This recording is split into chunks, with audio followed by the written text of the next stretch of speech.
Stunting dan trafficking menjadi masalah utama bagi masyarakat Nusa Tenggara Timur. Pemerintah daerah hingga pusat menaruh perhatian serius dalam penanganan, mulai dari pemberian makan tambahan dan sosialisasi namun tak kunjung menurun. Irjen Pol Purnawirawan Johni Asadoma berkomitmen untuk menyelesaikan dua masalah tersebut jika dipercayakan masyarakat menjadi Gubernur NTT. Hal itu disampaikan saat mendaftarkan diri sebagai bakal calon Gubernur NTT periode 2024 hingga 2029 di Partai Kebangkitan Bangsa NTT, Sabtu 18 Mei 2024. Mantan Kapolda NTT itu mengatakan penanganannya harus melibatkan semua pihak. Jadi fokus perhatian saya karena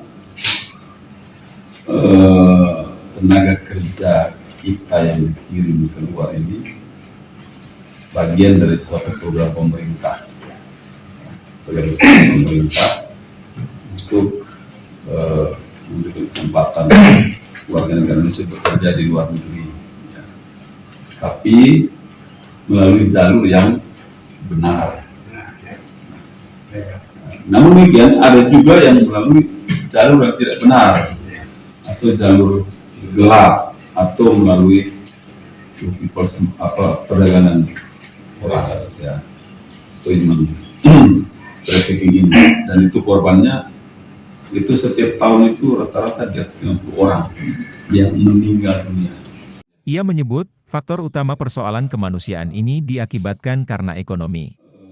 Ekonomi yang minim lalu ada pihak lain yang datang dengan bujuk rayu dan iming-iming uang besar membuat masyarakat akan tergiur hingga ke luar negeri secara ilegal. Hal yang sama juga terjadi pada masalah stunting. Ekonomi yang tidak mendukung membuat ibu hamil mengkonsumsi makan bergizi sehingga anak tidak mendapat asupan gizi yang cukup. Ia mengatakan jika dipercayakan menjadi Gubernur NTT maka pihaknya akan melakukan konsolidasi dan mengkampanyekan untuk perangi human trafficking. Mulai dari tokoh masyarakat, agama pemuda dan berbagai stakeholder lainnya untuk perangi.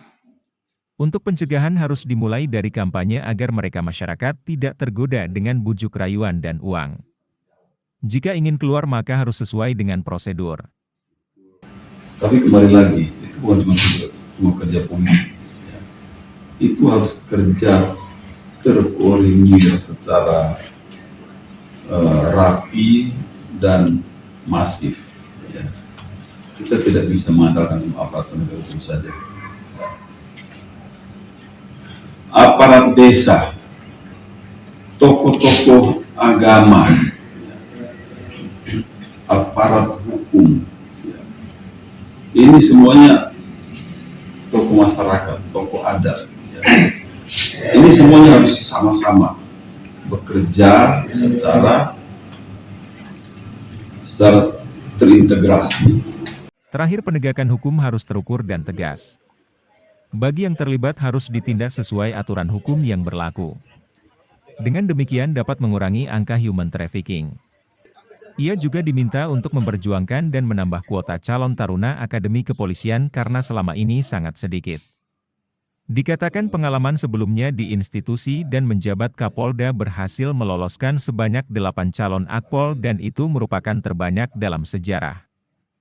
Dikatakan keberhasilan itu berkat sosialisasi kepada para siswa di sekolah sehingga mempersiapkan diri dengan baik dari awal.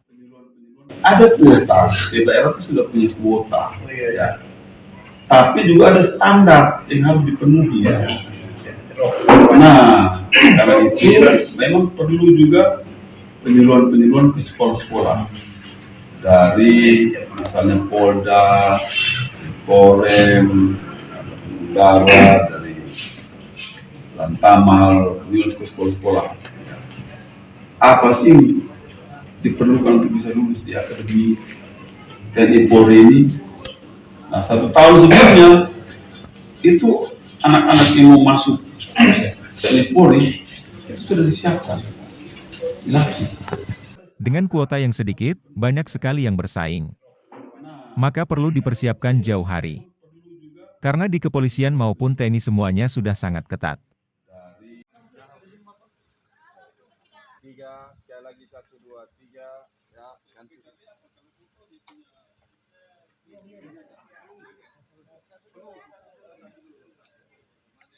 ini.